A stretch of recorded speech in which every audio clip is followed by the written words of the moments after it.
पुर्खाले सिर्जेको सम्पत्ति हाम्रो कला र संस्कृति। भक्तपुर नगरपालिकाको प्रस्तुति खोप साथ भक्तपुर आवाज। पुर्खाले सिर्जेको सम्पत्ति हाम्रो कला र संस्कृति। सोझलपा नमस्कार। भक्तपुर नगरपालिकाद्वारा सञ्चालित रेडियो प्रस्तुति खोपस भक्तपुर आवाजमा यहाँलाई हार्दिक अभिवादन। कार्यक्रम खोपस तपाईले साताको 3 विभिन्न दिन सुन्न सक्नुहुन्छ, जस अन्तर्गत हरेक सोमबार बिहान 7:30 बजेदेखि 8 बजेसम्म भक्तपुर नगरको शिक्षा, स्वास्थ्य र पर्यटन सम्बन्धी विषयवस्तु सुन्न सक्नुहुन्छ भने हरेक बुधबार बिहान 7:30 बजेदेखि 8:30 बजेसम्म खोपसको बुलेटिन विशेष प्रस्तुति सुन्न सक्नुहुन्छ र हरेक शुक्रबार साँझ 6:30 बजेदेखि 7 बजेसम्म भक्तपुर नगरको कला, संस्कृति र सम्पदा विशेष प्रस्तुतिसँग जोडिन सक्नुहुन्छ मात्र भक्तपुर FM 105.4 मेगाहर्जको रेडियो तरङ्ग मार्फत। साथै देश विदेशका विभिन्न स्थानमा रहनुहुने तपाईँ श्रोताले हामीलाई www.bhaktapurfm.com.np लगइन गरेर वा युट्युब च्यानल खोपस मार्फत पनि सुनेर साथ दिन सक्नुहुन्छ।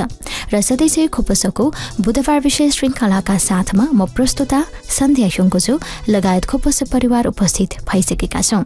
आजको श्रृङ्खलामा मङ्सिर 4 गते सम्पन्न प्रतिनिधि सभा तथा प्रदेश सभा निर्वाचनमा मतदान गर्नुहुने भक्तपुरका मतदाताहरूमा नेपाल मजदुर किसान पार्टीको तर्फबाट विभिन्न व्यक्तित्वहरूले दिनुभएको धन्यवाद मन्तव्यका सम्पादित अंशहरू तपाईमाझ प्रस्तुत गर्नेछौं। साथै भक्तपुर लगायत नेपालका विभिन्न स्थानमा निर्वाचनको परिमाणले देखाएको जनताको चेतना स्तर, जनअपेक्षा जस्ता विषयमा केही व्यक्तित्वहरूको प्रतिक्रिया आजको जनताको आवाजमा समेट्नेछौं। साथमा साताभरिका भक्तपुर नगरपालिकाका विविध गतिविधिहरू छँदैछन्।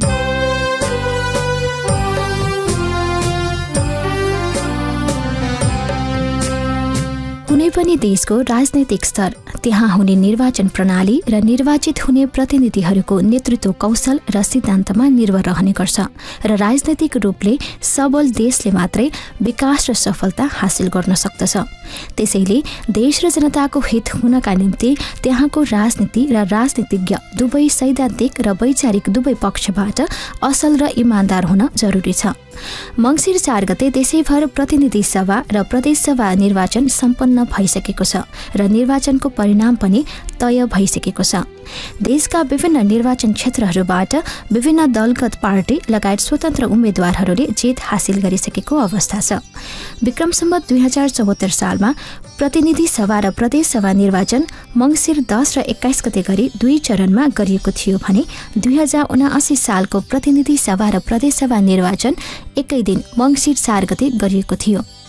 मङ्सिर 4 गतेको प्रतिनिधि सभा चुनावको हकमा बागमती प्रदेश क्षेत्र नम्बर 1 बाट नेपाल मजदुर किसान पार्टीका सशक्त उम्मेद्वार प्रेम सुवाल र क्षेत्र नम्बर 2 बाट अनुराधा थापा मगरले आफ्नो उम्मेदवारी जनाएका थिए, जसमध्ये बागमती प्रदेश भक्तपुर प्रतिनिधि सभा निर्वाचन क्षेत्र नम्बर 1 बाट नेपाल मजदुर किसान पार्टीको तर्फबाट 42,761 मत प्राप्त गरी प्रेम सुवाल विजयी हुन सफल भएका छन्। यससँगै प्रदेश सभा निर्वाचनको हकमा बागमती प्रदेश सभा निर्वाचन क्षेत्र नम्बर 2 बाट नेपाल मजदुर किसान पार्टीका सबल उम्मेद्वार सुरेन्द्र राज गोसाईले 29,704 भारी मत प्राप्त गरी विजयी हुन सफल भएका छन्। उहाँले 2074 सालको प्रदेश सभा निर्वाचनमा प्रदेश सभा सदस्य निर्वाचन क्षेत्र नम्बर 2 बाट कुल 23,885 भारी मत प्राप्त गरी निर्वाचित हुन सफल भएका थिए र 2079 सालको निर्वाचनमा उहाँ पुनः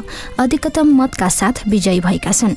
नेपाल मजदुर किसान पार्टीले मङ्सिर 4 गते सम्पन्न भएको प्रतिनिधि सभा र प्रदेश सभा निर्वाचनमा मादल चिन्हमा छाप लगाउनुहुने सम्पूर्ण मतदाताहरूलाई मङ्सिर 10 गते शनिबार एक र्यालीको आयोजना गरी धन्यवाद ज्ञापन गरेको थियो। पार्टी कार्यालय गोलमडेबाट सुरु भई भक्तपुर नगरको विभिन्न ठाउँको परिक्रमा गरी उक्त र्याली सम्पन्न गरिएको थियो। नवनिर्वाचित संघीय सांसद प्रेम सुवालले आफूलाई अत्याधिक मत दिएर जिताउनुहुने मतदाताहरूलाई धन्यवाद ज्ञापन गर्नुहुँदै जनताको विश्वासलाई ऊर्जाको रूपमा ग्रहण गरी प्रखर प्रतिपक्षको भूमिका सशक्त रूपमा निभाउने र जनताको पक्षमा निरन्तर आवाज उठाउने प्रतिबद्धता जाहेर गर्नुभयो। उक्त र्यालीमा सांसद सुवालले खोप विश्वविद्यालय विधेयक पारित गर्न र गराउन निरन्तर आवाज उठाउने, राष्ट्रघाती MCC सम्झौता र नागरिकता विधेयक खारेजीको लागि सङ्घर्ष गर्ने र भारतीय विस्तारवादको विरोध गर्ने जस्ता कार्यलाई निरन्तरता दिने विचार प्रस्तुत गर्नुभयो। भर्खरै हामीले नेपाल मजदुर किसान पार्टीलाई यहाँहरू सबैले मत दिनुभएको हुनाले हामीलाई 5 वर्षको लागि यस अगाडि चाहिँ निर्वाचन अधिकृतबाट प्रमाणपत्र दिइसक्नु भएको छ र हामी यो क्षेत्रमा तपाईहरूको विश्वास पाएर अब 5 वर्ष आउँदो 5 वर्ष हामीले देश र जनताको इमानदारीपूर्वक सेवा गर्नेछौँ। र अस्ति भर्खरै एकजना सेनाको अधिकारी भेट भयो, उहाँले भन्नुभयो म त अब 1-2 वर्षमा पेन्सन पाक्छ, तर सरकारले हामीलाई पेन्सन देला जस्तो छैन, देशको अर्थतन्त्र धेरै कमजोर छ। वास्तवमा यो सत्य हो। अब पेन्सन पाउनेहरूले पेन्सन पाउने स्थिति छैन र अहिले हाम्रो देशको अर्थतन्त्र कर्मचारीलाई तलब खुवाउन पुग्ने आम्दानी छैन। आज एउटा तपाईहरुले समाचार पढ्नुभयो होला, आम्दानीमा सबभन्दा कर दिने के रहेछ त भनेर पत्रिकामा छापियो।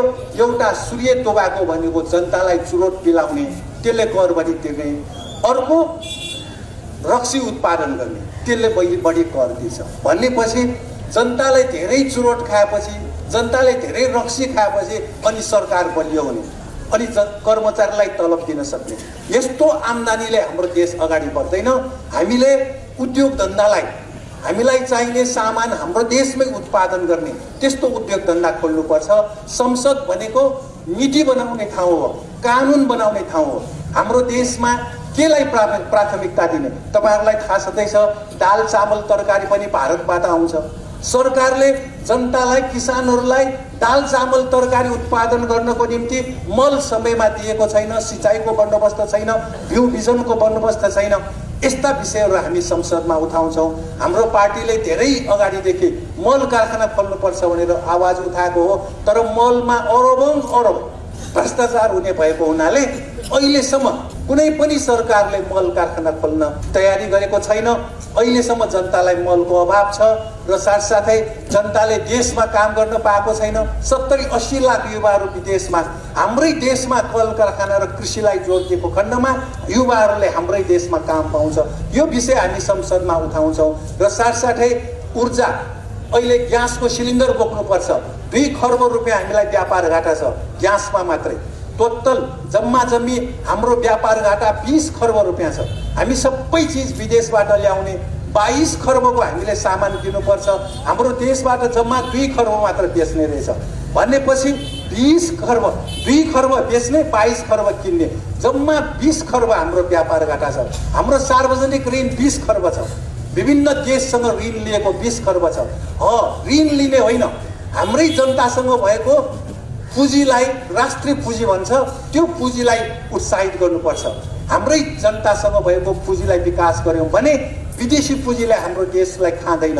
र अहिले विदेशी पुँजी मात्र ल्याउने, विदेशी पुँजीले यहाँ ल्यायो भने नाफा जति विदेश लान्छ। हामी शोषित हुन्छौँ, हामी गरिब हुन्छौँ। हाम्रो देशको अहिलेको 10-20 करोडको उद्योगी व्यापारीहरू भोलि नाङ्ले पसल हुने स्थिति छ। त्यसकारण राष्ट्रिय पुँजीलाई उत्थान गर्ने हामीले उठाएका छौँ। र भ्रष्टाचार, सिंहदरबार भ्रष्टाचारको अखडा बनेको छ। एकजना सचिवले अस्ति बोल्नुभयो, यो सिंहदरबार त भ्रष्टाचारको अखडा रहेछ। हामीले भ्रष्टाचारीहरू, ठुल्ठुला भ्रष्टाचारीहरूलाई र चेलीबेटी बेचबिखन गर्नेहरूलाई, महिला बलात्कारपछि हत्या गर्नेहरूलाई, मानव अधिकारको गम्भीर उल्लङ्घन गर्नेहरूलाई मृत्युदण्डको बन्दोबस्त गर्नुपर्छ। त्यस्तो कानुन बनाउनुपर्छ। यो संसद भनेको यसरी कानुन बनाउने ठाउँ हो। यो विषय हामीले उठाउँदै आएका छौँ। र साथसाथै नेपालीको सम्पत्ति अहिले विदेशमा छ। विदेशमा सम्पत्ति राखेपछि हाम्रो देश गरिब हुन्छ र नेपालीले यही देशमा लगानी गर्नुपर्छ। नेपालीको सम्पत्ति यही विदेशमा रहनुपर्छ। त्यसैले विदेशमा सम्पत्ति राख्न नपाउने बन्दोबस्त भयो भने नेपाल विकास हुन्छ। र नेपाल हेर्दैमा राम्रो हो, प्राकृतिक हिसाबले, भूगोलको हिसाबले राम्रो हो, तर हाम्रा युवाहरू विदेश गएर बालुवामा रुख रोपेर जङ्गल बनाउँछ। हाम्रो हरियो पहाडदेखि मैदान सबै अहिले सुक्खा छ। किन? हामीलाई सरकारले बन्दोबस्त गरिदिएको छैन। त्यसकारण यस्तो विषयमा हामी उठाउँछौँ। र हामी सबैलाई थाहा छ, अहिले हाम्रो देशमा बन्दोबस्त नहुँदाखेरि सरकारमा जाने पार्टीहरूले घोषणा पत्रमा एउटा कुरा गर्ने, काम अर्को गर्ने, यसले गर्दाखेरि जनतालाई दुःख भएको हो। अब हामी यी सरकारमा जाने पार्टीहरूलाई आफ्नो घोषणापत्रमा जनताको लागि जे वचन दिएको हो त्यो काम गर्नुपर्छ, होइन भने हामी सडन र सडक दुवैतिर हामीले सङ्घर्ष गर्नुपर्छ। आज हामी सबैलाई थाहा छ, हामीले खोपो कलेजहरू खोलेपछि 77 मध्ये 76 जिल्लाका विद्यार्थी आएर पढेका छन् र हामी खोपो विश्वविद्यालय खोल्छौँ भन्दाखेरि अहिलेसम्म विधेयक पारित गरिएको छैन। यसको लागि हामी सङ्घर्ष गर्छौँ र हामी सारा नेपालीका छोराछोरीहरूलाई डाक्टर पढ्ने पनि 10-15 लाखमा मिल्छ, सकिन्छ, भ्याउँछ। अहिले करोडौँ रुपियाँ खर्च हुन्छ। अहिले यो मेडिकल माफिया छ, उपचारमा हामीलाई गाह्रो छ। अहिले निजी अस्पतालमा उपचार गर्नु पर्यो भने दिनको 10-15 लाखसम्म खर्च हुन्छ। कति मान्छेहरू अहिले घरखेत बेचेर उपचार गर्नुपर्छ। अस्ति हामीले थाहा पायौँ यहाँ क्यान्सर अस्पतालको बिरामीलाई नसाबाट दिइने औषधि विदेशबाट ल्याउनु पर्ने रहेछ। त्यो औषधि नआउँदाखेरि स्वास्थ्य मन्त्रालय र औषधि व्यवस्था विभाग बबरमलमा छ, उनीहरू दुईटाको मिलोमटोमा बिरामीसँग ठग्ने, करोडौँ करोड अरबौँ ठग्ने, विदेशीले दिएको औषधि समेत यहाँ राम्रोसँग किन्न पाउँदैन। त्यसकारण सरकारले जनताको सेवा राम्रोसँग गरेको छैन। जनताप्रति जिम्मेवार बनाउन र यदि सरकारले जनतालाई बेवास्ता गर्यो भने, देशको सीमा रक्षा गरेन, देशको सार्वभौमिकता रक्षा गरेन, विदेशीलाई नदी नाला बेच्यो भने हामी संसदमा खबरदारी गर्छौँ। जसरी हामीले एमसीसीको विरोध गऱ्यौँ, जस्तो एमसीसीमा अमेरिकी सेना आउने हो, अमेरिकाको कानुन र नीति पालना गर्नुपर्ने हो, त्यसकारण एमसीसी खारेज हुनै पर्छ भनेर आवाज उठायौँ। नेपाली नागरिकता विधेयक विदेशीले नागरिकता पाउने, 2063 सालमा एउटा नागरिकता ऐन बन्यो, जन्मको आधारमा नागरिकता दिने, 3 जनालाई सही गरेपछि विदेशीले पनि नागरिकता पाउने। ती विदेशीका छोराछोरीलाई अहिले वंशजको नागरिकता दिने भनेर उल्लेख गरेको हुनाले हामीले नागरिकता विधेयक पनि खारेज हुनुपर्छ भनेर उठाएका छौँ। यस्ता सम्पूर्ण विषयहरू नीति बनाउने, विधेयक बनाउने, सन्धि सम्झौताबारे संसदमा छलफल हुन्छ। तपाईँहरूको यो विश्वासलाई हामीले एकदमै जिम्मेवारीपूर्वक त्यहाँ राख्नेछौँ र यसरी सम्पूर्ण जनताको तर्फबाट, तपाईँहरूको तर्फबाट बीच-बीचमा हामीले सुझाव पाउनेछौँ। तपाईँहरूको सुझाव अनुसार हामीले सडक र सदनमा सङ्घर्ष गर्नेछौँ। अहिलेलाई म यति कुरा राखेर तपाईँहरू सबैलाई फेरि म नेपाल मजदुर किसान पार्टीको तर्फबाट हार्दिक धन्यवाद ज्ञापन गर्दै बिदा हुन्छु। धन्यवाद।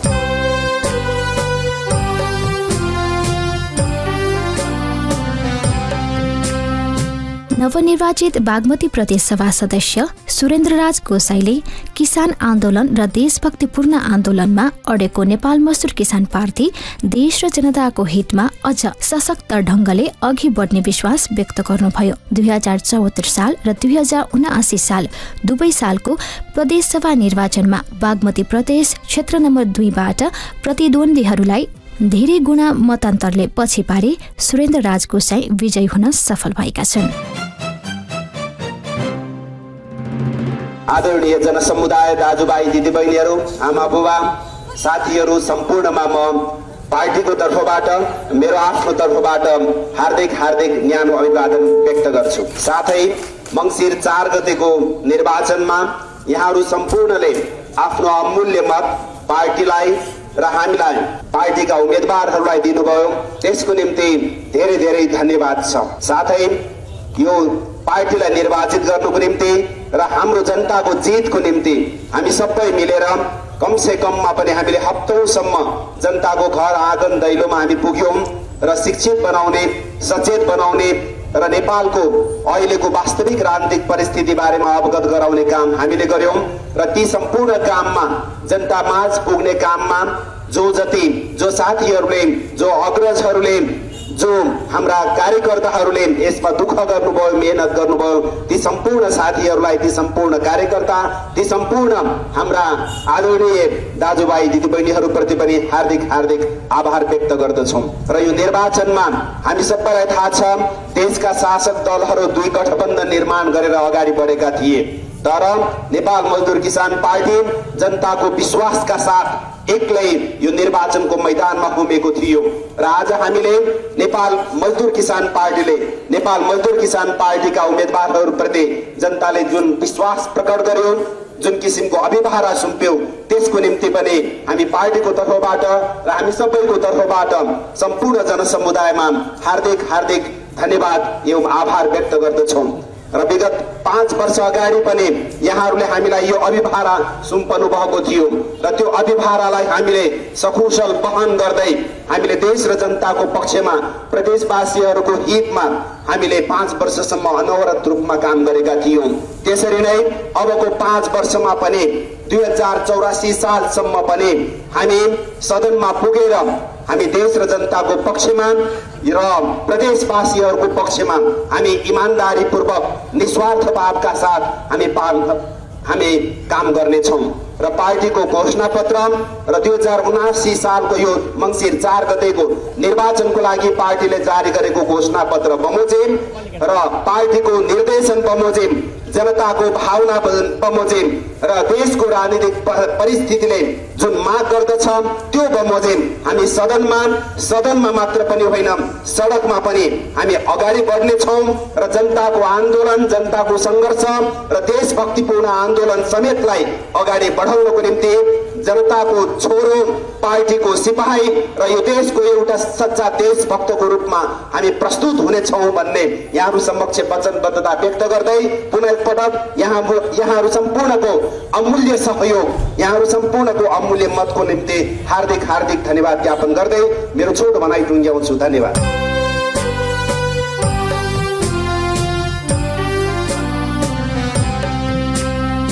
मङ्सिर 10 गते भएको नेपाल मजदुर किसान पार्टीको धन्यवाद र्यालीमा नवनिर्वाचित संघीय सांसद प्रेम सुवाल, नवनिर्वाचित बागमती प्रदेश सभा सदस्य सुरेन्द्रराज गोसाई सहित भक्तपुर क्षेत्र नम्बर 2 का नेपाल मजदुर किसान पार्टीका उम्मेद्वार अनुराधा थापा मगर, क्षेत्र नम्बर 2 ख का उम्मेद्वार सरोजराज गोसाई, क्षेत्र नम्बर 1 क का उम्मेद्वार मीन बहादुर बाटा, क्षेत्र नम्बर 2 क का उम्मेद्वार रमेश वैद्यको पनि उपस्थिति रहेको थियो। उक्त र्यालीमा भक्तपुर क्षेत्र नम्बर 2 का नेपाल मजदुर किसान पार्टीका उम्मेद्वार अनुराधा थापा मगरले पनि आफ्ना विचार प्रस्तुत गर्नुभएको थियो।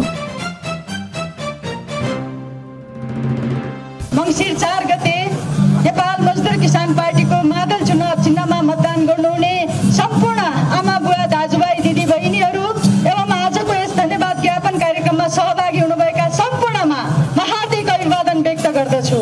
नेपाल मजदुर किसान पार्टीको मादल चुनाव चिन्हमा यहाँहरूले आफ्नो अमूल्य मत दिनुभएको छ। नेपाल मजदुर किसान पार्टीले देश र जनताको पक्षमा गर्दै आएका गतिविधिहरू, आन्दोलनलाई यहाँहरूले पुनः साथ र समर्थन जाहेर गर्नुभएको छ। त्यसको निमित्त पनि म यहाँहरूलाई धेरै धन्यवाद दिन चाहन्छु। नेपाल मजदुर किसान पार्टीले घोषणा पत्रमा उल्लेख भए बमोजिमको संसदमा र सडकमा आफ्ना गतिविधिहरूलाई निरन्तरता दिनेछ। नेपाल मजदुर किसान पार्टीले संसदमा देश र जनताको निमित्त कानुन बनाउन सङ्घर्ष गर्नेछ। देशघाती सन्धि सम्झौता विरुद्ध आवाज उठाउनेछ। त्यस्ता देशघाती सन्धि सम्झौता खारेज गराउनको निमित्त सङ्घर्ष गर्नेछ भने हामी सडकमा रहेर नेपाल मजदुर किसान पार्टीको तर्फबाट जनताको बलमा देशघाती सन्धि सम्झौता खारेज गराउन सङ्घर्ष गर्नेछौँ। त्यो बल यहाँहरूले हामीलाई प्रदान गर्नुभएको छ। हामी धन्यवाद दिन चाहन्छौँ। र हामीलाई थाहा छ हाम्रो देशमा भ्रष्टाचार व्याप्त छ, चेलीबेटी बेचबिखन बढिरहेको छ, बलात्कार बढिरहेको छ, मानव तस्कर बढिरहेको छ। नेपाल मजदुर किसान पार्टीले घोषणा पत्रमा भ्रष्टाचारी, बलात्कारी, मानव बेचबिखन गर्ने मानव तस्करहरूलाई मृत्युदण्डको बन्दोबस्त गराउनको निमित्त लेखेको छ। र नेपाल मजदुर किसान पार्टीको तर्फबाट प्रतिनिधि सभामा र प्रदेश सभामा जानुहुने हाम्रा प्रतिनिधिले संविधान संशोधन गराएर मृत्युदण्डको प्रावधान राख्न सङ्घर्ष गर्नुहुनेछ भने हामी सडकमा त्यस्ता अपराधीहरूलाई मृत्युदण्डको प्रावधान गराउनको निमित्त हामी आन्दोलन गर्नेछौँ, सङ्घर्ष गर्नेछौँ।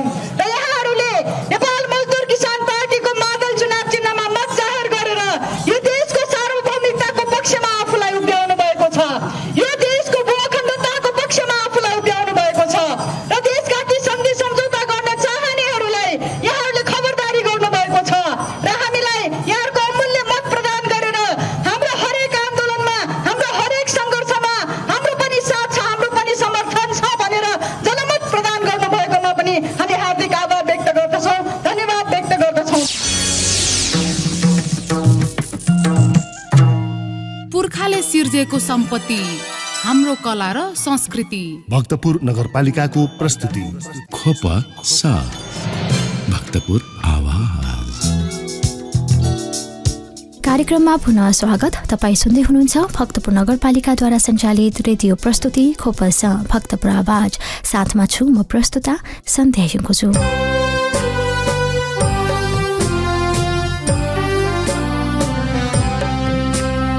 असल र इमान्दार नेतृत्वको चयनबाट मात्र देशको राजनीति बलियो बन्दछ। देश र जनताको हितमा काम गर्ने देशप्रेमी नेतृत्व आजको आवश्यकता बनेको छ।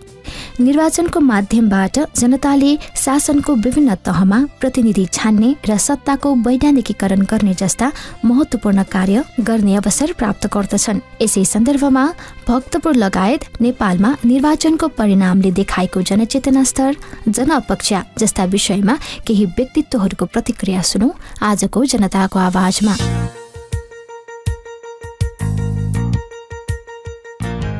म राजु लासिवा, राजनीति शास्त्रको एकजना विद्यार्थीको हैसियतले अहिलेको वर्तमान जुन सम्पन्न निर्वाचन छ त्यसको विषयमा चाहिँ थोरै कुराहरू म भन्न चाहन्छु। हामीलाई थाहा छ मङ्सिर 4 गते सम्पन्न भएको जुन प्रतिनिधि सभा र प्रदेश सभाको निर्वाचन छ त्यसले पहिलाको भन्दा अलिकति फरक खालको अभिमतहरू व्यक्त गर्न खोजेको जस्तो देखिन्छ। निर्वाचन जनताको अभिमत सङ्कलन हो र निर्वाचन राजनीतिक दलको एउटा परीक्षा पनि हो। एक हिसाबले विगतमा गरेका राजनीतिक दलका गतिविधिहरूको असन्तुष्टिको रूपमा चाहिँ अहिलेको निर्वाचनमा केही परिणामहरू आएको हामी देख्न सक्छौँ। एक हिसाबको असल नेतृत्वको खोजी गर्ने अभियान पनि हामी यो निर्वाचनलाई लिन सक्छौँ। विगतमा ठुल्ठुला राजनीतिक दलको नेतृत्वको असफलताकै कारणले गर्दाखेरि चाहिँ राजनीतिक अस्थिरता हामी देखिरहेका थियौँ र अहिलेको निर्वाचनबाट विगतमा एक हिसाबको संसदमा प्रतिनिधित्व गरेका 60% भन्दा बढी उम्मेदवारहरू सांसदहरू असफल भएबाट पनि नयाँ नेतृत्व, असल नेतृत्वको खोजी जनताले गरेको कुरा हामीले यो निर्वाचनबाट देख्न सक्छौँ। तर जसरी जनताको राजनीतिक स्तर, जनताको राजनीतिक चेतना स्तर नाप्ने माध्यमको रूपमा हामी यो निर्वाचनलाई लिन्छौँ, अहिलेको निर्वाचनबाट एक हिसाबको मिश्रित परिणाम चाहिँ हामी देख्न सक्छौँ। जुन रूपमा एमसिसीको विरोधमा चाहिँ जनताको माहौल तयार भएको थियो निर्वाचन अगाडि, नागरिकता विधेयकको विरोधमा चाहिँ एक हिसाबको राष्ट्रव्यापी रूपमा चाहिँ माहौल तयार भएको थियो, एसपीपीको विरोधमा चाहिँ जुन हिसाबको राष्ट्रव्यापी माहौल तयार भएको थियो, त्यो निर्वाचनको परिणामले चाहिँ राम्रोसँग चाहिँ प्रस्तुत नगरेको जस्तो पनि आभास हामीले देख्न सक्छौँ र केही हदसम्म जनताहरू चाहिँ एक हिसाबको अवसरवादी देखिएको पनि हामीले देख्न सक्छौँ। पक्कै पनि जनताको आर्थिक अवस्था नसुध्रेसम्म चाहिँ जनताहरू लोभ लालचमा फस्ने कुरा त स्वाभाविकै हो र अहिलेको निर्वाचनमा पनि प्राय ठाउँमा चाहिँ लोभ लालचमा जनताहरू फसेर पुरानै नेतृत्वलाई चाहिँ हामीले निर्वाचित गरेको पनि हामीले देखिरहेका छौँ।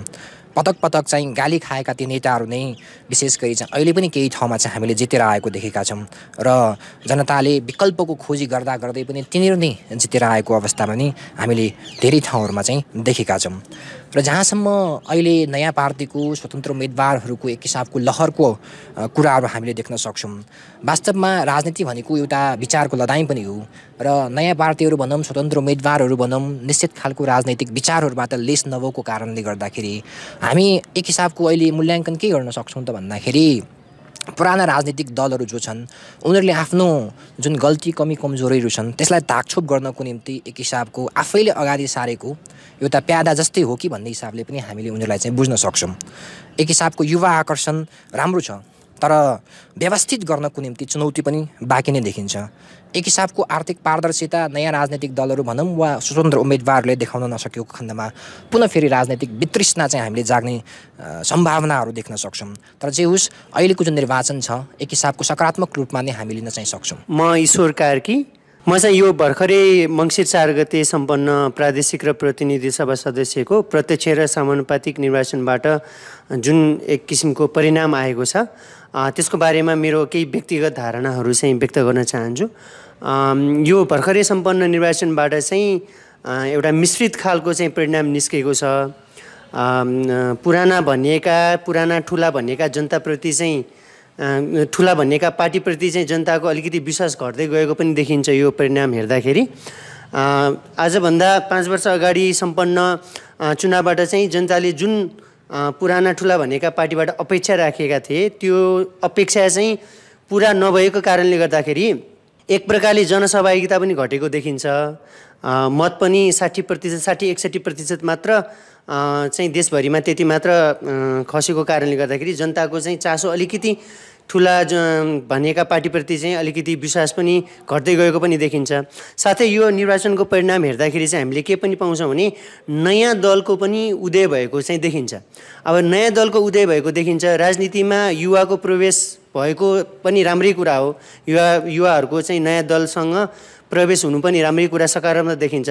तर पनि बहुदलीय पद्धतिमा चाहिँ पार्टीको विकल्प भनेको राम्रो पार्टी नै हुनसक्छ, अर्को राम्रो पार्टी नै हुनसक्छ। स्वतन्त्र भन्ने कुराहरू चाहिँ अलिकति उनीहरूको आफ्नो सिद्धान्तबाट बाहिर हुनेले गर्दाखेरि चाहिँ उनीहरू सिद्धान्तमा चाहिँ अलि अडिग नहुन सक्ने हो कि स्वतन्त्र भन्ने पनि हुन्छ। तर राज्य सञ्चालनको लागि स्पष्ट खाका चाहिने र काम गर्न सकेन भने पुराना पार्टीभन्दा पनि नयाँ पार्टी अझै फरक नहुने पनि देखिन्छ। नयाँ पार्टी चाहिँ यदि उनीहरूको आफ्नो कुनै स्पष्ट खाका भएन र सिद्धान्तमा अडिग रहन सकेन भने नयाँ भएको उदयमान पार्टीले पनि र पुरानो राजनीतिक पार्टीको जस्तै काम गऱ्यो भने चाहिँ उनीहरूमा पनि जनताको विश्वास घट्दै जान्छ। तर यो परिणामबाट हामीले के बुझ्न सक्छौँ भने पुरानो पार्टीलाई चाहिँ एउटा चुनौतीको रूपमा पनि देख्न सकिन्छ। चुनौतीको रूपमा देखिन्छ। पुरानो पार्टीले अबको दिनहरूमा सुध्रिनुपर्ने, सचिनुपर्ने र नसचिएमा नयाँ पार्टीले चाहिँ उनीहरूको ठाउँ ओगट्ने जस्तो पनि देखिन आउँछ। र नयाँ पार्टीको चाहिँ उदय हुनु एक हिसाबले राम्रो पनि देखिन्छ। र अर्को एउटा चुनौती चाहिँ नयाँ पार्टीले पनि पुरानै पार्टीको चाहिँ बाटो डोर्याउँदै या बाटोमा चाहिँ लाग्यो भने चाहिँ फेरि देश उनीहरूबाट पनि केही अपेक्षा चाहिँ हामीले गर्न नसक्ने हो कि भन्ने एउटा भय चाहिँ जनतामा रहिरहेको पनि देख्न सकिन्छ। म सुन्दर राजल, कानुन र राजनीति शास्त्रको विद्यार्थी र हाल म भक्तपुर नगरपालिका वडा नम्बर 10 मा बस्दै आएको छु। भर्खरै अस्ति मङ्सिर 4 गते आवधिक निर्वाचन सम्पन्न भएको छ। प्रदेशसभा र प्रतिनिधि सभाको एकै चरणको एकै दिन उक्त निर्वाचन सम्पन्न भएको हो। र यसमध्ये अब निर्वाचन आफैमा जनताको चेतनास्तर नाप्ने ब्यारोमिटरको रूपमा प्रसिद्ध छ र त्यही अनुसार निर्वाचनको दौरानमा राजनीतिक दलका उम्मेदवारहरू आफ्नो मतदान क्षेत्रमा गएर मतदाताहरूलाई प्रभावित पार्नको निम्ति वा उनीहरूले आफ्नो विचार र सिद्धान्तको आधारमा मतदातालाई प्रभावित पार्दै मत जित्ने कोसिस उनीहरूले गरेका हुन्छन् र त्यही अनुसार मतदाताहरूले जनअपेक्षा अनुसार काम गर्ने विश्वासले ती उम्मेदवारहरूलाई जिताएका पनि हुन्छन्। हालैको मत गणनाको परिणाम आउँदै गर्दाको अवधिमा अहिले मतदाताहरू तुलनात्मक रूपमा सचेत हुँदै आएको मत परिणामले पनि देखाएको छ। विगतमा मतदाताहरूको सचेतताकै कमीले गर्दाखेरि ठुल्ठुला राजनीतिक पार्टीहरू विशेषतः पुँजीवादी पार्टीहरूले तिनीहरूबाट धेरैभन्दा धेरै मत हासिल गरेका हुन्थे भने अहिले त्यही मतदाताहरू समय क्रमसँगसँगै पटक पटकको निर्वाचनबाट थाहा पाइसकेका छन् कि अब ती ठुल्ठुला राजनीतिक पार्टीहरूले जनअपेक्षा अनुसार काम गर्न सक्दैन भन्ने कुरा मतबाट जाहेर गरिसकेको छ। यस अर्थमा कतिपय राजनीतिक नेताहरू, उम्मेदवारहरू र ती पटक पटक परीक्षण भइसकेका नेताहरू, मन्त्रीमण्डलमा कयौँ पटक सहभागी भइसकेका, मन्त्री भइसकेकाहरू पनि अहिलेको निर्वाचनमा पराजित भएको दृष्टान्तहरूबाट हामी के बुझ्न सक्दछौँ भने मतदाताहरू विगतका जस्ता मतदाताहरू होइनन् भन्ने कुरा प्रमाणित गरेको छ।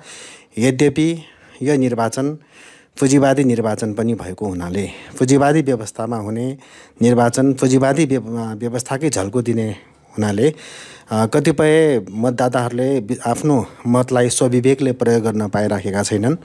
पुँजीवादी पार्टीहरूको डर, त्रास लगायतका विभिन्न लोभ लालचहरूमा मतदाताहरू फस्ने गरेको पनि छ। यसले गर्दाखेरि पनि मतदाताहरूलाई प्रभावित पारेको छ र यसले ती राजनीतिक दलका नेताहरू र कतिपय स्वतन्त्र उम्मेदवारहरूलाई पनि मतदाताहरूले यसपालि मत दिएको छ। र यसै सन्दर्भमा अब जनअपेक्षा अनुसार राजनीतिक पार्टीका पुँजीवादी राजनीतिक पार्टीका नेताहरूले काम नगरेको भन्ने कुरा त अब यतिखेर धेरै मान्छेले बुझिसकेका छन्। यद्यपि अब लोभ लालचमा फस्नु अर्को एउटा कुरा हो र जहाँसम्म नयाँ पार्टीका कुराहरू छन्, यसपालि अब नयाँ पार्टीहरू उदाएका छन्। त्यसमध्ये अब स्वतन्त्र पार्टी भनेरै पनि आएको छ, अरू कति होलान्। यसपालि मतदाताहरूले ती स्वतन्त्र पार्टीहरूलाई मत दिनु भन्नुको अर्थ ती नयाँ पार्टीहरू, पुराना पार्टीहरू जसले पटक पटक सत्ता सञ्चालन गरेर पनि जनअपेक्षाअनुसार काम गर्न सकेका थिएनन्, तिनीहरूलाई सबक सिकाउनको लागि पनि नयाँ पार्टीहरू आए र तिनीहरूलाई परीक्षणको रूपमा जनताले हेर्ने क्रम जारी नै छ। अब भर्खरैको मत परिणामले कति उत्साहपूर्ण मतदान गरे वा कति उम्मेदवारहरू उत्साहित भए। अब आगामी दिनहरूमा उनीहरूले गर्ने कामबाट पनि जनताले थप मूल्याङ्कन गर्नेछन्। साँच्चै भन्नुपर्दाखेरि यतिखेर मतदाताहरूले जुन विश्वास उनीहरूलाई गरेका छन् नयाँ नयाँ पार्टी र नयाँ नयाँ उम्मेदवारहरूलाई, तिनीहरूले अब आगामी दिनमा प्रदेश र संसदमा गएर, प्रतिनिधि सभामा गएर के कस्ता विचारहरू अभिव्यक्त गर्दछन्, के कस्ता विषयहरू उनीहरूले प्रस्तुत गर्दै हुन्, यसलाई हेरेर मतदाताहरूले तिनीहरूको मूल्याङ्कन गर्नेछ र तिनीहरूको राजनीतिक भविष्य मतदाताहरूमा नै रहेको हुँदा अब आगामी दिनहरूमा तिनीहरूले राम्रोसँग काम गरे भनेदेखि मतदाताहरूले फेरि जिताउनेछन्, फेरि विश्वास गर्नेछन्। होइन भनेदेखि अब अहिले आएका पार्टीहरू लामो समयसम्म निरन्तर चलिरहन्छन् भन्ने कुरा होइन। कुनै पनि राजनीतिक पार्टीहरू, राजनीतिक दलहरू विचार र सिद्धान्त अनुसार चल्ने हुँदा अब नयाँ पार्टीले कुन विचारलाई अँगाल्छ, नयाँ कुन सिद्धान्तलाई अँगाल्छ, त्यसै अनुसार कुन गति कस्ता खालका क्रियाकलापहरू गर्छन् भन्ने कुरा सँगसँगै नै यी पार्टीहरूको भविष्य लुकेको हुन्छ भन्ने कुरा यहाँहरूलाई म जानकारी गराउन चाहन्छु। पुर्खाले सिर्जेको सम्पत्ति, हाम्रो कला र संस्कृति। भक्तपुर नगरपालिकाको प्रस्तुति। खोप साथ, भक्तपुर आवाज। कार्यक्रममा पुनः स्वागत। तपाईँ सुन्दै हुनुहुन्छ भक्तपुर नगरपालिकाद्वारा सञ्चालित रेडियो प्रस्तुति खोपसा भक्तपुर आवाज। साथमा छु म प्रस्तुता सन्ध्या शङ्कु छु। श्रोता, हामी कार्यक्रमको अन्तिम प्रस्तुतिमा छौँ। साताभरिका भक्तपुर नगरपालिकाका विविध गतिविधिहरूका साथमा छिन् सहकर्मी सरिता दुवाल। भक्तपुर नगरपालिका प्रमुख सुनिल प्रजापतिको अध्यक्षतामा भक्तपुर नगरपालिकाबाट सञ्चालित खोप अस्पतालद्वारा सञ्चालित घरदैलो नर्सिङ सेवा कार्यक्रमका वडा नर्सहरूसँग बुधबार सम्पन्न छलफल कार्यक्रममा प्रमुख प्रजापतिले नगरको स्वास्थ्य स्थिति थाहा पाउन र स्वास्थ्यको प्रोफाइल तयार गर्ने उद्देश्यले भक्तपुर नगरपालिकाले घरदैलो नर्सिङ सेवा सञ्चालनमा ल्याएको बताउनुहुँदै अबका दिनहरूमा घरदैलो नर्सिङ सेवा अझ प्रभावकारी ढङ्गले सञ्चालन गर्न वडा नर्सहरूलाई मार्गनिर्देशन गर्नुभएको थियो। सोही क्रममा उहाँले जनतासँग प्रत्यक्ष सम्बन्ध राख्ने माध्यमको रूपमा घरदैलो नर्सिङ सेवा सञ्चालनमा ल्याएको बताउनुहुँदै भक्तपुर नगरपालिका घरदैलो नर्सिङ सेवा सञ्चालन गर्ने नेपालकै पहिलो स्थानीय तह भएको हुँदा यो गौरवपूर्ण कार्यको सफल निरन्तरताको निम्ति चिकित्सक तथा नर्सहरूले सेवामुखी ढङ्गले काम गर्न प्रेरित गर्नुभयो। खोप अस्पतालका डाक्टर रत्नसुन्दर लासिवा र अस्पताल व्यवस्थापक विश्वजित प्रजापतिले पनि खोप अस्पतालको अवस्था सो कार्यक्रममा अवगत गराउनु भयो भने उक्त कार्यक्रममा वडा नर्सहरूले घरदैलो नर्सिङ कार्यक्रमको मासिक प्रतिवेदन समेत प्रस्तुत गर्नुभएको थियो। भक्तपुर नगरपालिका प्रमुख सुनिल प्रजापतिको प्रमुख आतिथ्यमा सम्पन्न भक्तपुर नगरपालिका वडा नम्बर 6 चौथे स्थित रहेको श्री छुमा गणेश बचत तथा ऋण सहकारी संस्था लिमिटेडको 15औं वार्षिक साधारण सभाको एक समारोहका क्रममा प्रमुख प्रजापतिले नयाँ पुस्तालाई राजनैतिक रूपमा सचेत र संगठित बनाउन सके मुलुकको विकासमा टेवा पुग्ने बताउनुभयो। भक्तपुर नगरपालिकाले शिक्षा, स्वास्थ्य, सम्पदा, पुनर्निर्माण, सरसफाई लगायतका विषयहरूमा गरिरहेको गतिविधि अवगत गराउनु हुँदै उहाँले भक्तपुर नगरपालिकाले अहिले देशभरिका विद्यार्थीहरूको लागि उत्कृष्ट शैक्षिक गन्तव्य बनिरहेको चर्चा गर्नुभयो। साथै भक्तपुर नगरपालिकाले यहाँका सामुदायिक विद्यालयको शैक्षिक स्तर उकास्न विशेष जोड दिइरहेको बताउनु हुँदै उहाँले भक्तपुर नगरपालिकाले नगरवासी जनतालाई अक्सिजन र रगत परीक्षण शुल्क निशुल्क गर्दै आइरहेको बताउनुभयो भने भक्तपुर नगरपालिका भ्रष्टाचार शून्य नगरपालिका भएकै कारण जनताको यसप्रति अपनत्व कायम रहेको बताउनुभयो।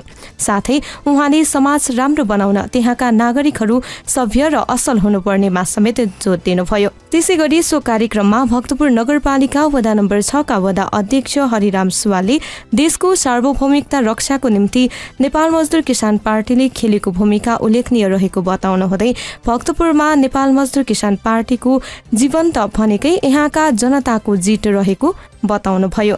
कार्यक्रममा अर्का अतिथि भक्तपुर नगरपालिका वडा नम्बर 6 का वडा सदस्य गोविन्द दुवालले सहकारी संस्थाका सञ्चालकहरू इमान्दार भए सदस्यहरूले त्यस संस्थाबाट लाभ पाउन सकिने बताउनु हुँदै राजनीति गर्नेहरू इमान्दार नभए जनताले दुःख पाउने बताउनुभयो। नेपाल सरकार शहरी विकास मन्त्रालयको आयोजनामा विश्व शहर दिवस 2079 र विश्व शहरी योजना दिवस 2079 संयुक्त दिवसमा दिगो विकासका लागि स्थानीय प्रयास नारासहित गत सोमबार शहरी विकास तथा भवन निर्माण विभागको सभा हलमा सोमबार कार्यशाला गोष्ठी सम्पन्न भएको थियो। उक्त कार्यक्रममा भक्तपुर नगरपालिकाका प्रमुख सुनिल प्रजापतिले तीव्र रूपमा भइरहेको जनसङ्ख्या वृद्धिसँगै हाम्रा शहरहरू कुरूप र बस्न अयोग्य बन्दै गइरहेको प्रति चिन्ता व्यक्त गर्नुभयो। साथै प्रदूषण रहित र व्यवस्थित शहर निर्माण आजको आवश्यकता रहेकोमा उल्लेख गर्नुभयो। विदेशी लगानी भित्राएर कमिसन खान लालायत योजनाविदहरू र प्राविधिकहरूले आधुनिकताको नाउँमा विकृतिहरू भित्राइरहेको बताउनु हुँदै उहाँले नेपालमा मौलिक शैलीका घरहरू भएका छुट्टाछुट्टै शहरहरूको निर्माण गर्न सके पर्यटन क्षेत्र अझै फस्टाउने बताउनुभयो। नगर प्रमुख प्रजापतिले नयाँ शहरहरू निर्माण गर्दा देशको सन्तुलित विकासलाई विशेष ध्यानमा राखी भक्तपुर नगरपालिकाले संविधानले निर्दिष्ट गरे बमोजिम जनतालाई केन्द्रमा राखी समाजवाद उन्मुख काम गर्दै आइरहेको बताउनुभयो। त्यसैगरी कार्यक्रममा बागमती नगरपालिका प्रमुख भरत कुमार थापाले गाउँलाई शहर र गरिबलाई धनी बनाउने बागमती नगरपालिकाको मुख्य लक्ष्य रहेको उल्लेख गर्नुहुँदै नगरपालिकाले गरिबी निवारण, सिपमूलक तालिम, व्यावसायिक र यान्त्रिकरण, कृषिमा जोड, सहकारीमा आधारित साझेदारी, सुकुम्बासी व्यवस्थापन, सुत्केरी शहर पोषण भत्ताको व्यवस्था, नगरस्तरीय 15 शय्याको अस्पताल निर्माण लगायतका योजनाहरू समेत सञ्चालनमा रहेको बताउनु भएको थियो। राष्ट्रिय योजना आयोगका पूर्व उपाध्यक्ष डाक्टर पीताम्बर शर्माले शहरी विकासमा स्थानीय प्रयास अत्यन्त महत्त्वपूर्ण भएको बताउनु हुँदै स्थानीय तहको विकास कार्य दिगो बन्न स्थानीय जनताको अपनत्व आवश्यक रहेको बताउनुभयो। कार्यक्रममा शहरी विकास तथा भवन विभागका निर्वर्तमान सचिव पदम कुमार मैनालीले देश विकासमा स्थानीय अपनत्व नभएसम्म मुलुकको समृद्धि सम्भव नभएको बताउनु हुँदै उहाँले शहरी विकास मन्त्रालयबाट शहरी विकास ऐन तर्जुमा भई सहमतिको लागि कानून, न्याय तथा संसदीय मन्त्रालयमा पेश भइसकेको अवगत गराउनुभयो। कार्यक्रममा शहरी विकास मन्त्रालयका महानिर्देशक सुरेन्द्र मोहन श्रेष्ठ, नेपाल क्षेत्रीय तथा सहकारी योजनाका अध्यक्ष महेन्द्र सुब्बा, राजनैतिक विश्लेषक सीके लाल, शहरी विकास तथा भवन निर्माण विभागका उपनिर्देशक नारायण प्रसाद भण्डारी, अन्तर्राष्ट्रिय विज्ञ professor doctor mark Pelling, UN कार्यक्रम व्यवस्थापक प्रज्ञा प्रधान लगायतले सम्बोधन गर्नुभएको थियो। साथै सोही कार्यक्रममा प्रस्तुत खोपो इन्जिनियरिङ कलेजका छात्रा अन्जु महर्जन र पूर्वाञ्चल विश्वविद्यालयका आस्था आचार्यलाई उत्कृष्ट शोधपत्र पुरस्कार समेत वितरण गर्नुभएको थियो। पुर्खाले सिर्जेको सम्पत्ति, हाम्रो कला र संस्कृति। भक्तपुर नगरपालिकाको प्रस्तुति। खोप साथ, भक्तपुर आवाज। कार्यक्रममा फेरि पनि स्वागत छ श्रोता मित्र। तपाईँ सुन्दै हुनुहुन्छ भक्तपुर नगरपालिकाद्वारा सञ्चालित रेडियो प्रस्तुति खोपसा भक्तपुर आवाज। साथमा छु म प्रस्तुता सन्ध्या छु। श्रोता, हामी कार्यक्रमको अन्त्यतिर आइसकेका छौँ। खोपसको आजको श्रृङ्खलामा मङ्सिर 4 गते सम्पन्न प्रतिनिधि सभा तथा प्रदेश सभा निर्वाचनमा मतदान गर्नुहुने भक्तपुरका मतदाताहरूमा नेपाल मजदुर किसान पार्टीको तर्फबाट विभिन्न व्यक्तित्वहरूले दिनुभएको धन्यवाद मन्तव्यका सम्पादित अंशहरू तपाईमाझ प्रस्तुत गर्यौं। साथै भक्तपुर लगायत नेपालमा निर्वाचनको परिणामले देखाएको जनताको चेतना स्तर, जनअपेक्षा जस्ता विषयमा केही व्यक्तित्वहरूको प्रतिक्रिया आजको जनताको आवाजमा समेट्यौं। साथमा साताभरिका भक्तपुर नगरपालिकाका विविध गतिविधिहरू पनि सुनिहाल्यौं। तपाईलाई आजको कार्यक्रम कस्तो लाग्यो? आफ्नो सल्लाह सुझाव र प्रतिक्रिया अवश्य पठाउनुहोला। प्रतिक्रिया पठाउने ठेगाना कार्यक्रम खोपसा भक्तपुर आवाज भक्तपुर नगरपालिका। तपाईले आफ्नो प्रतिक्रिया फेसबुक पेज भक्तपुर नगरपालिका वा भक्तपुर म्युनिसिपालिटी मार्फत पनि पठाउन सक्नुहुन्छ।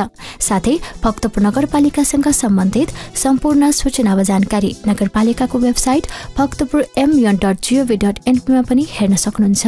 र थप जानकारीका लागि नगरपालिका संस्थाका प्रकाशनहरू खोपपौ र भक्तपुर मासिक पनि पढ्न सक्नुहुन्छ। कार्यक्रम अवधिभर सुनेर साथ दिनुहुने तपाईँ श्रोतालाई हार्दिक धन्यवाद। कार्यक्रम तयार पार्न सहयोग गर्नुहुने सहकर्मीहरू रविन्द्र कुसी, श्रीराम काशीछ्वा र सरिता दुवाललाई विशेष आभार। कार्यक्रमका लागि आवश्यक सल्लाह र सुझाव प्रदान गर्नुहुने रविन्द्र ज्याखो र दिपेन्द्र प्रजापतिलाई हार्दिक धन्यवाद र प्राविधिक सहयोगका लागि राजेश हाडा र रवि हाडालाई विशेष आभार। शुक्रबार साँझ 36 बजेदेखि 7 बजेसम्म खोपसको कला संस्कृति र सम्पदा विशेष प्रस्तुतिका साथमा उपस्थित हुने नै छौँ।